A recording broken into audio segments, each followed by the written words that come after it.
Mummy says I'm a lousy little worm. My daddy says I'm a bore. My mummy says I'm a jumped up little germ. That kids like me should be against the law. My daddy says I should learn to shut my pie hole. No one likes a smart mouth girl like me. Mum says I'm a good case for population control. Dad says I should watch more TV.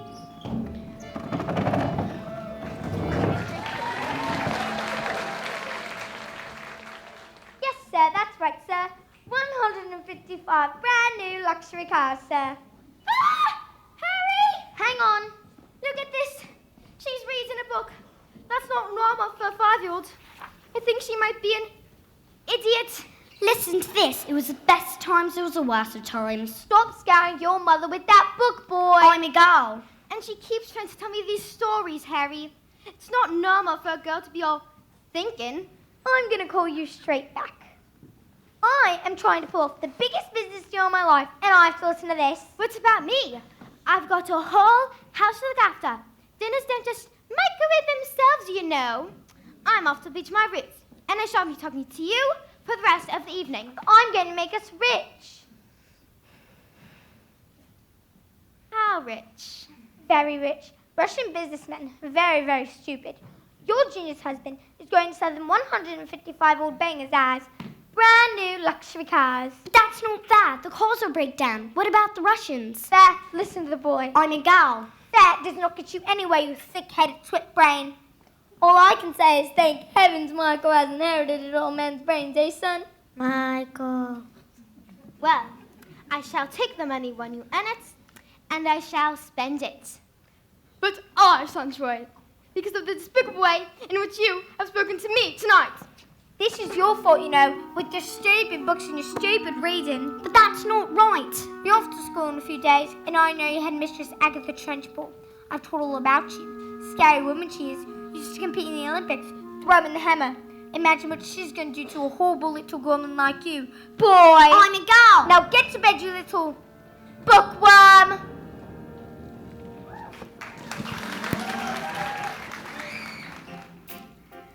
Jack and Jill went up the hill to fetch a pail of water. So they say the subsequent war was inevitable. They never stood a chance, they were written that way. I wonder why they didn't just change their story. We're told we have to do it all, but surely sometimes you have to be a little bit naughty. Just because you find that life's not fair, it doesn't mean that you just have to grin and bear it. If you always take it on the chin and wear it, nothing will change. Even if you're little, you can do what not you. Mustn't let a little thing like little stop you. If you sit around and let them get on top you, might as well be saying you think that it's okay, and that's not right. And if it's not right, you have to put it right. But nobody else is gonna put right for me. Nobody but me is gonna change my story. Sometimes you have to be a little bit naughty.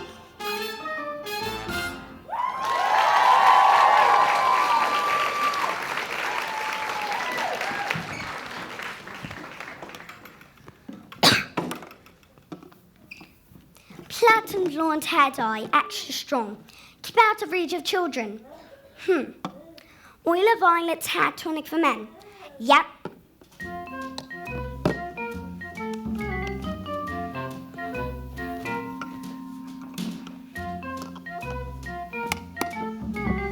In business, son, a man's hair is his greatest asset. Good hair means good brain. Your hair, it's green. My hair's green! Why on earth did you do that? Maybe use some of Mummy's peroxide by mistake. That's exactly what you've done, you stupid man. My hair, my lovely hair. I've got my deal today. The Russians, what am I going to do? I know what you can do. What? You can pretend you're an elf. What are you talking about, you fool? The boy's a loony. Mum, would you like to hear a story? Don't be disgusting. The sooner you're locked up in that school, the better.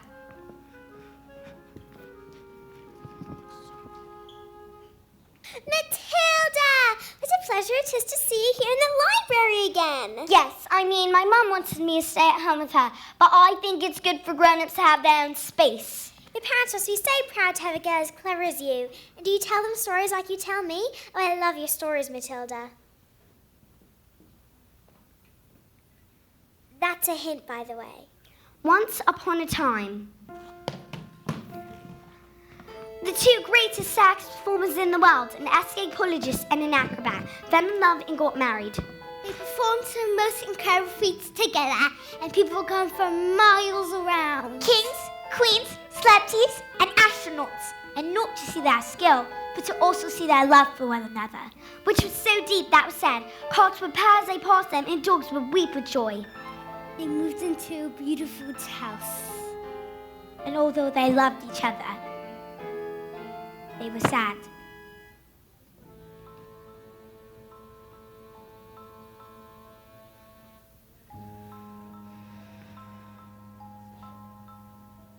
Have everything,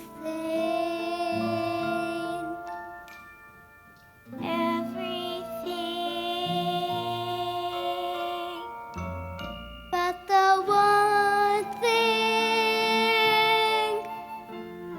We do not have a child. Their sadness overwhelmed them, and their work became the only place they could escape the tragedy of their lives. And so, they decided to perform the most dangerous feat ever known to man. It is called the Barney Woman, hand to there, with dynamite in her hair, over sharks and spiky objects, caught by the man locked in the cage, and it's the most dangerous feat ever known to man. It's our destiny.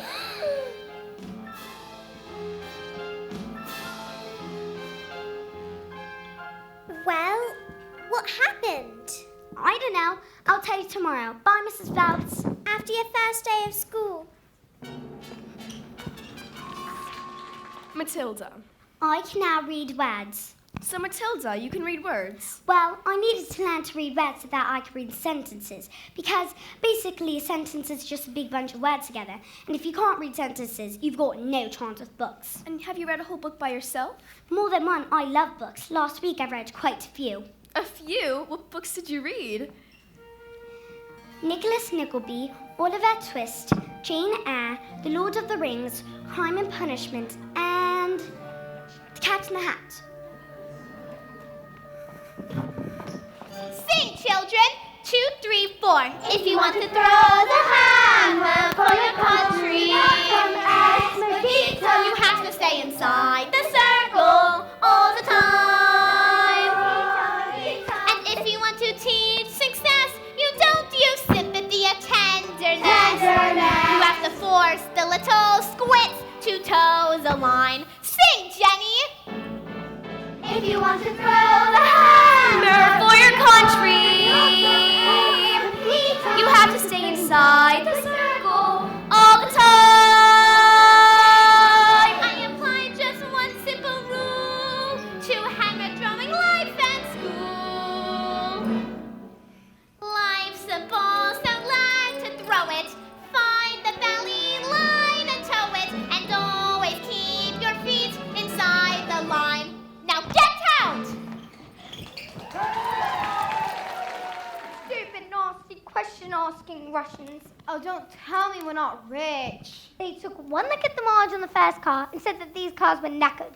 I told them that the mileage was so high because of a manufacturing mistake. So you lied? Of course I lied. And they didn't believe you? Of course they didn't believe me. I've got green hair. I've got hair.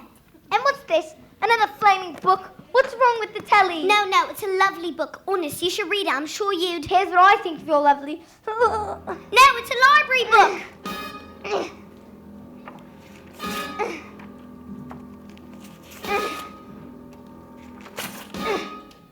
Oh, you showed the little brat. Oh, I'm late for my dance lesson with Rodolfo. Now get to bed, you little stinkworm. Do we have any super glue? In the cupboard. And while you're at it, why don't you stick your stupid book to your stupid head?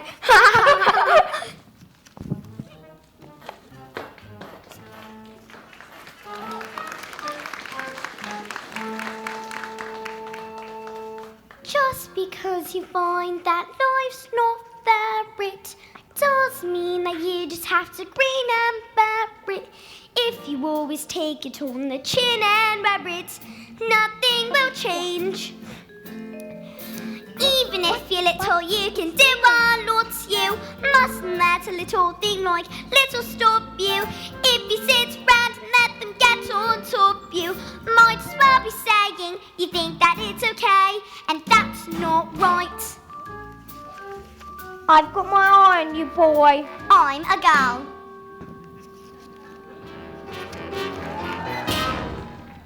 Where is the maggot known as Nigel? He's over there under those coats. Where he's been for the last hour, actually. What? An hour? Oh yes, Nigel suffers from a rare but chronic sleeping disorder called narcolepsy. The sufferer falls asleep without any warning. We put him under those coats for safety, didn't we? Didn't we? Yeah, of course. He'll probably think he's in bed when he wakes up. Is it time for school yet, Mum? Hello? What am I doing here? This is my bedroom at all. Oh, hello, Miss Trunchbull.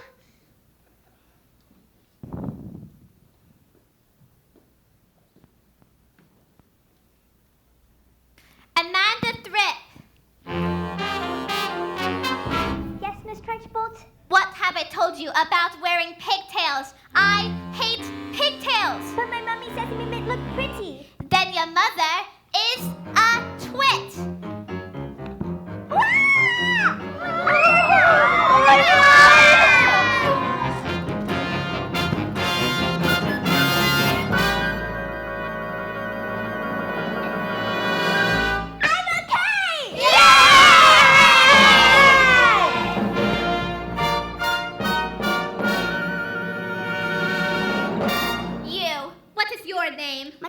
Matilda Wormwood. Well, Wormwood, you have just made a very big mistake.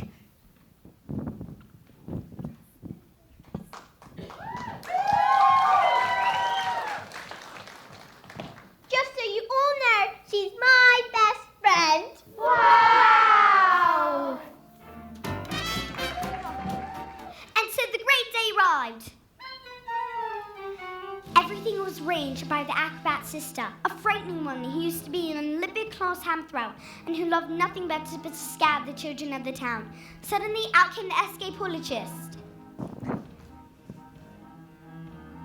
Ladies and gentlemen, boys and gals, the burning woman howling through the air with dynamite in her hat over sharks and spiky objects, caught by the man locked in the cage, has been cancelled. No! Cancelled because my wife is pregnant. Hooray! So the story has a happy ending. No. Just then, the acrobat sister stepped forward and produced a contract. I have paid for the posters, publicity, the catering, the toilet facilities. Where is my profit? A contract is a contract. You will perform on this day or off to prison you both shall go. No! What happens next? I don't know. I'll tell you tomorrow. Bye, Mrs. Phelps. What is it? Matilda, starting tomorrow, I should be in your selection of very clever books that will challenge your mind, and you may sit and read them while I teach the class. And if you have any questions, well, I should do my best to answer them. How does that sound? Matilda, why, this is the biggest hug in the world. You're gonna hug all the air out of me.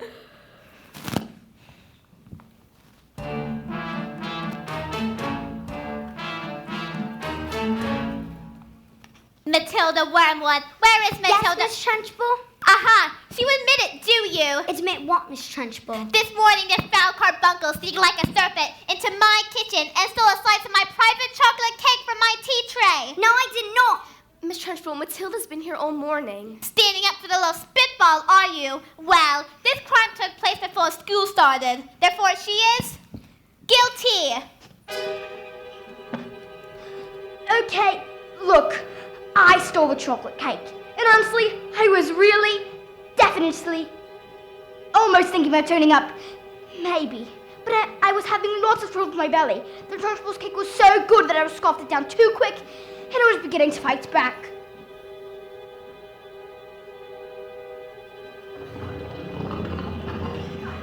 See? I didn't do anything. You are a crook and a thief, and I shall crush you. A huge ball of chocolatey gas wafted from my mouth and drifted into the face of the Trunchbull.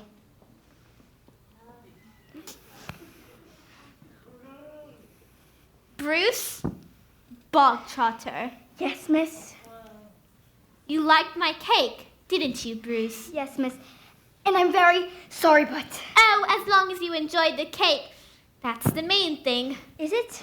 Yes, Bogtrotter, it is. Well, I did.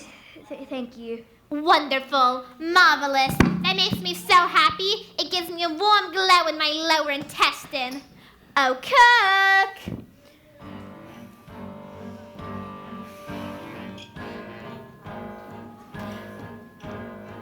What's the matter, Bogtrotter? Lost your appetite? Well, yes, I am full. I will tell you when you are full, and I say that criminals like you are not full until you have eaten the entire cake. But headmistress, he'll be sick. He should have thought of that before he decided to steal my cake.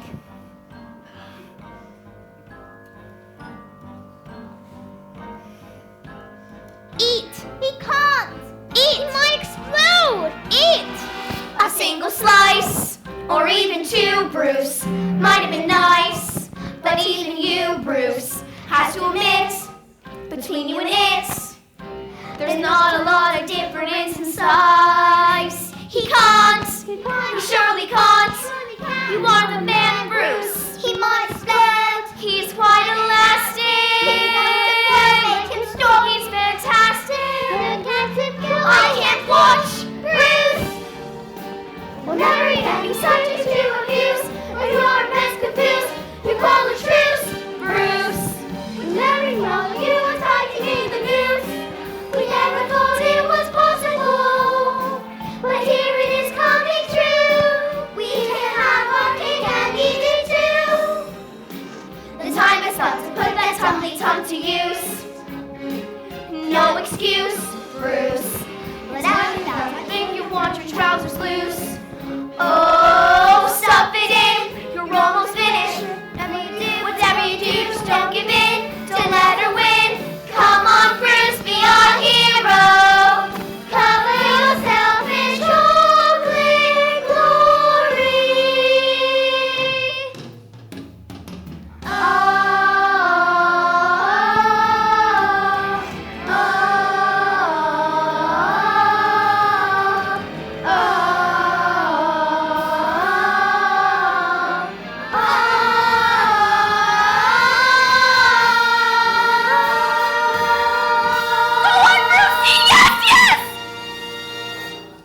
Sorry, Miss Trunchbull, I got a bit carried away. Oh, that's all right, Jenny. We all get carried away sometimes.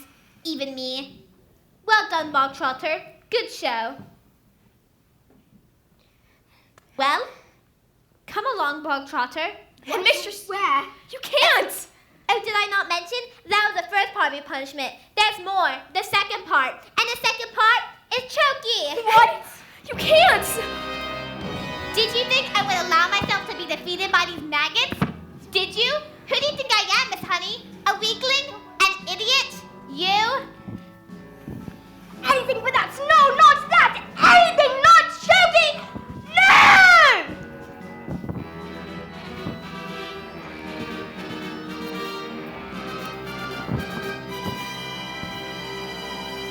That's not right! Matilda, thank God you're here. I'm dying for the next part of the story. I haven't slept a wink. Mrs. Phelps, where's the revenge section? Revenge? Is there a child at school that's behaving like a bully? Not a child exactly. Do you want to hear the next part of the story? What are we waiting for? As they prepared themselves for the most dangerous feat ever known to man, the acrobat gave her husband a kiss. Smile, we have done this 1,000 times. Fast, I escape from the cage, lean out, catch you with one hand, grab a fire extinguisher with the other, and put out the flames on your specially designed dress before they reach the dynamite and blow your head off.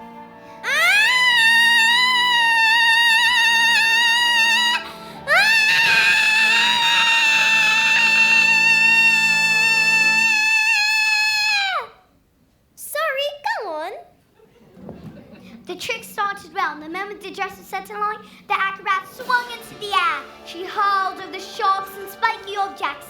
Suddenly, the padlocks pinged open and the huge chains fell away. The door flung open and the escapologist reached out to catch his wife and the child. Oh, I can't look. Before they could both be blown to pieces! Hooray! So the story does have a happy ending. No. No? No. The escapologist used just a touch too much foam, and the hands became slippy, and she fell. Did she survive? She broke every bone in her body, except for the ones at the ends of her little fingers. She did live long enough to have their child. Love will doctor all our hearts. She's all we ever wanted. And then she died. And then things got worse. Worse? Oh no, Matilda, they can't get worse. I'm afraid they did, because the escapologist was so kind that he never blamed the evil sister for what she'd done. In fact, he asked her to move in and help look after his daughter. She was nothing but cruel to the little girl, beating her if she ever did anything wrong. But always in secret, so that the escapologist never suspected a thing. Let's call the police! Mrs. Phelps, it's just a story. What? Oh, yes, of course. I'd better go.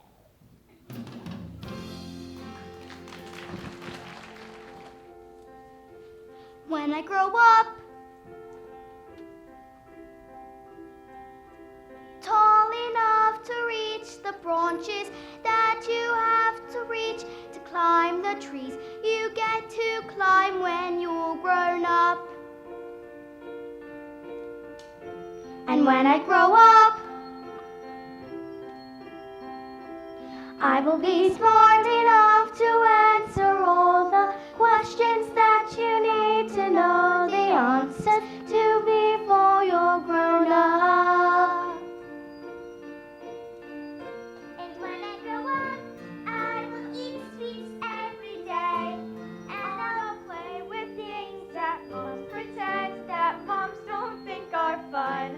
And I will wake up when the sun comes up, and I will watch cartoons until my eyes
And when I grow up, I will be brave enough to fight the creatures that you have to fight beneath the bed each night to be a grown-up. When I grow up, Just because you find that life's not there, it doesn't mean that you just have to grin and bear it. If you always take it on the chin and wear it, nothing will change. when I grow up, Just because I find myself in this story, it doesn't mean that everything is written for me.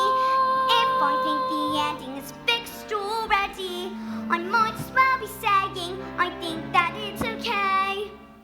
And that's not right. 155 old bangers on my hands. How could I possibly make the march get back? I couldn't very well drive each one backwards, could I? Backwards. When suddenly I had the most genius idea in the whole world. I grabbed my drill and using my incredible mind, I attached it to the speedometer of the first car, turned it on and whacked it into reverse. Backwards. Exactly. A few minutes later, I had reduced the mileage to practically nothing. Backwards. 10 minutes later, the Russians show up. Expensive suits, dark glasses. Russians are nocturnal. I saw it on a program last night. That was a program about badges. Same thing. And did it work? Oh, fantastico! Now I'll be able to afford Rodolfo all day long. But they've trusted you and you've cheated them. What have I done to deserve a child like you? You know what I'm going to do tomorrow? I'm going to go down to that school and tell your teacher you're never to be let in again. What now? And if she does, I'll have her fired. And you'll never read another stinking book as long as you live, young man. On the go!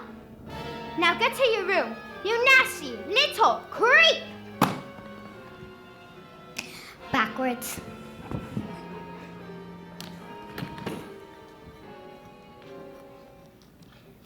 That night, the escapologist's daughter suffered in silence, never saying a single word about the evil aunt's bullying.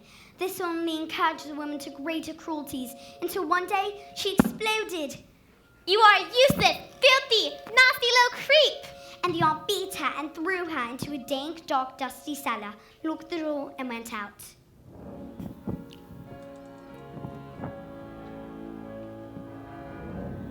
Have I been so wrapped up in my grief for my wife that I've forgotten the one thing that mattered to us most? I love you so much, and I shall spend the rest of my life making it up to you. But that night, the escapologist's thoughts turned to the acrobat sister. Bullying children is her game, is it? Then let us see what she can do when the wrath of a grown man stands before her. But that was the last time the little girl ever saw of her father.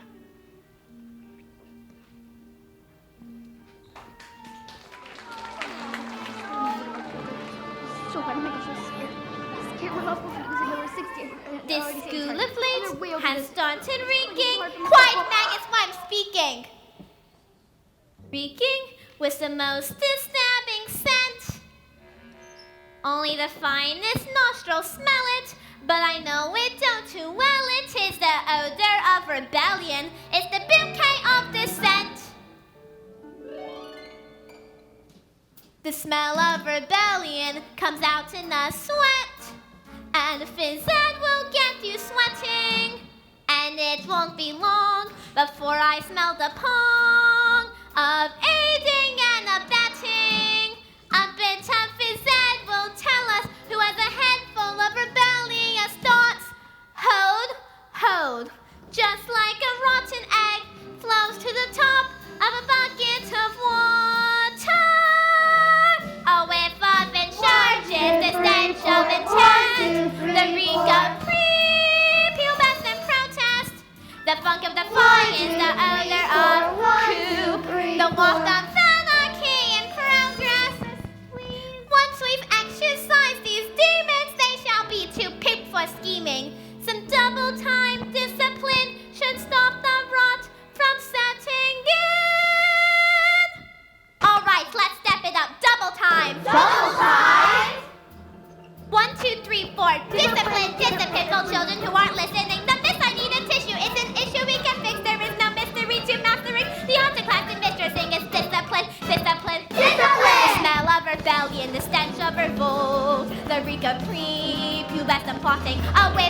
resistance, the pong of the sand, the funk of moral fiber rotting. Let's bring this soldier home. The smell of rebellion, the stench of revolt, the reek of insubordination, a whiff of resistance, the pong of the sand. And I will not stop till you are squashed, till this rebellion is quashed, till glorious sweaty discipline has washed this sickening stench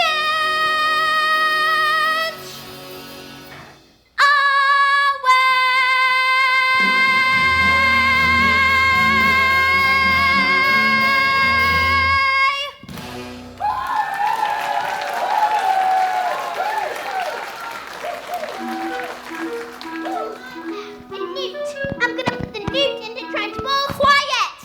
Miss Trunchbull, I don't think this is teaching at all. It's just cruelty. That is because you, Miss Honey, are pathetic. You are weak. You are, in fact, a sniveling little... Newt? Newt? You! No, not me. I did it. Cockroach! You did this! You vile, repulsive, malicious little sinner! Ow! No, stop! Stop!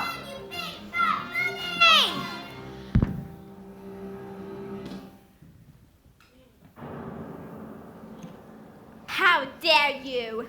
You are not fit to be in this school.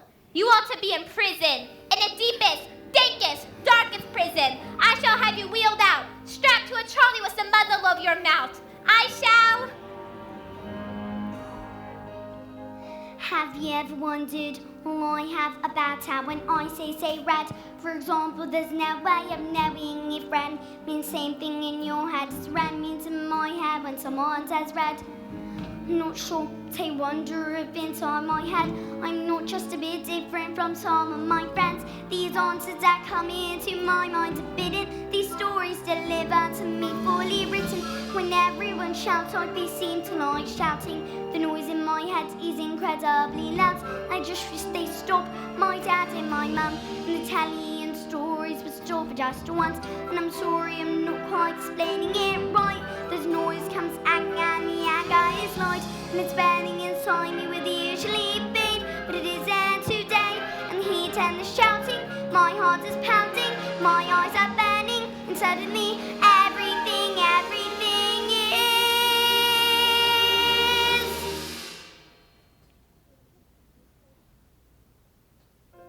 quiet.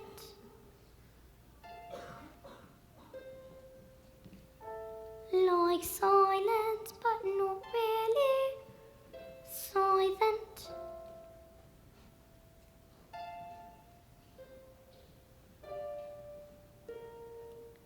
Just that still sort of quiet, like the sound of a page being turned in a book, or a pause in a walk in the woods. And though the people around me, their mouth is still moving, the words you're forming cannot reach me anymore.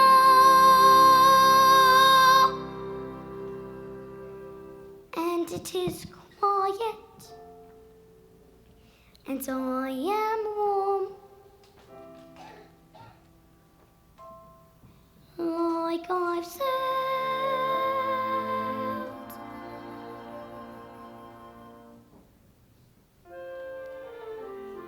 into the eye of the storm.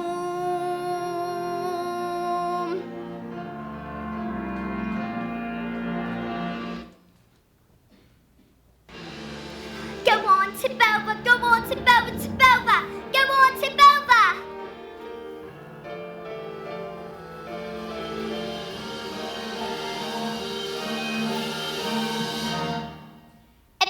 There is nothing I shall not do, no length to which I shall not go, no punishment I shall not... What is it? The newt, it's heading north. I've got a newt in my knickers. I've got a newt in my knickers. I've got a newt in my knickers.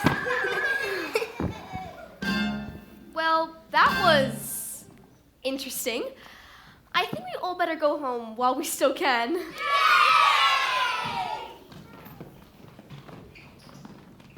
Matilda. Watch.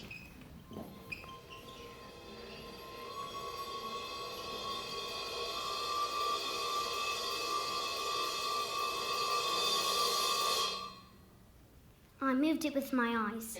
Am I strange? Would you fancy a nice cup of tea? So, what do you think it is, this thing with my eyes? I can't pretend that I know Matilda, but I don't think we should be frightened of it. I think it's something to do with that incredible mind of yours. You mean there's no room for all my brain, so they have to squish out through my eyes? Well, not exactly, but yes, something like that. I met your mother. She's unusual. How about your father? Is he proud to have such an amazing daughter as you? Oh yes, he's always saying, in fact, Matilda, I am so proud to have a daughter as... That's not true, Miss Honey. He calls me a liar and a cheat and a nasty little creep. Oh, I see. Well, here we are, home sweet home. Are you poor? Yes, I am. Very. Don't they pay teachers very much? They don't actually, but I'm poor the most because of other reasons. I used to live with my aunt, but one day I came across this old shed and I fell in love with it. I ran to the farmer and I begged him to let me move in. He thought I was mad, but he agreed and I've lived here ever since. But Miss Honey, you can't live in a shed. I'm not strong like you, Matilda. My father died when he was young. Magnus was his name. He was very kind.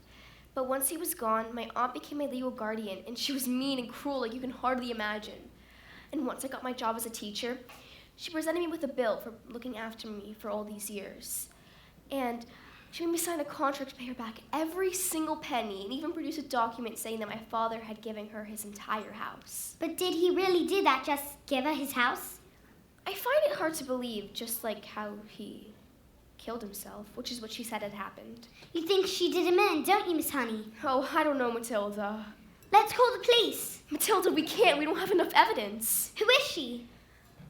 I can't. Who is she? Matilda, I can't. Who is she? It's Miss Trunchbull. Yes. Cat. C-A-F. Cat. I got it wrong, miss. You have to put me in Choky too. What? Dog. D-Y-P. And me. Table. S-A-B-F-Y. And me. What are you doing? What's going on? Stop this! You can't put us all in the Choky. Banana. G-T-A-A-B-L. L-F-D-R-V-S-W. Bully. Revolting!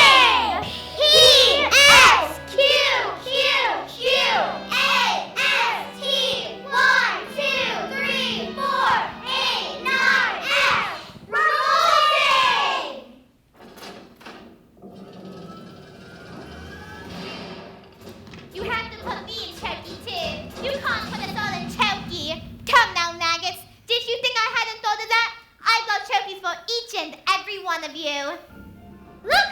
There's writing on the chalkboard. Agatha? Agatha! This is Maggot! No, it can't be. Give my Jenny back her house, or then leave,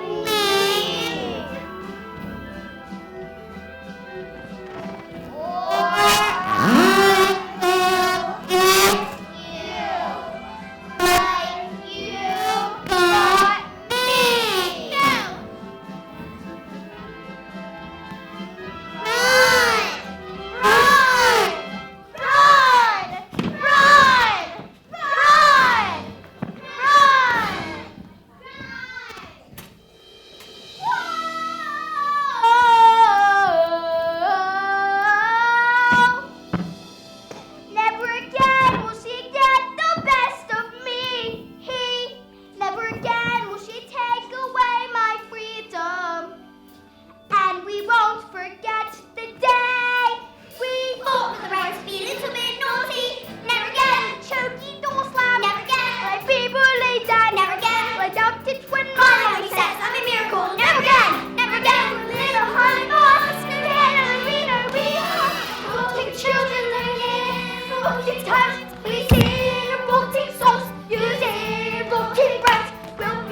one Agatha Trunchbull.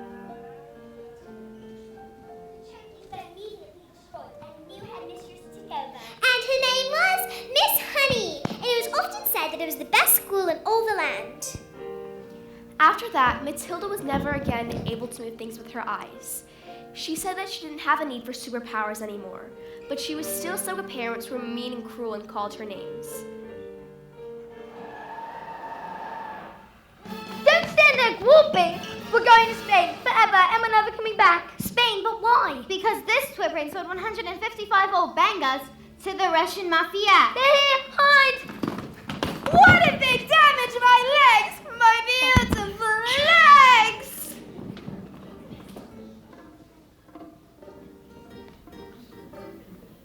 That is your father. He's, I don't know. Wormwood is a stupid man and assumed I was stupid too. And that is very, very stupid and a rude thing to do. Yes, but I'm afraid my father's quite rude and very, very stupid. You seem smart. Sadly, in my line of work, I don't often get to meet smart people like you. Most of the people I deal with, their thinking is all backwards. Backwards! I can have one of my friends teach your father manners. And one day, when he leaves hospital, he will still be stupid, but not so rude. What do you say? This is a very tempting offer, but I think I've had enough revenge. Your father is very, very lucky to have you as his daughter.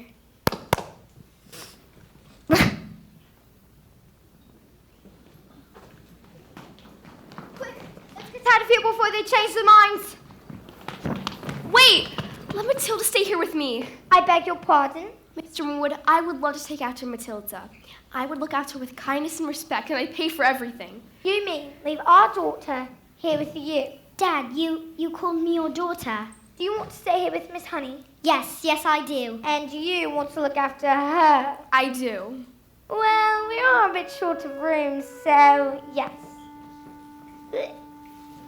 Thank you. And Matilda leapt into Miss Honey's arms. And hugged her. And Miss Honey hugged her back, and they hardly noticed as the Wormwoods. And Rodolfo! And they hardly noticed as the Wormwoods and Rodolfo sped away into the distance because they had found each other. Yes, they had found each other.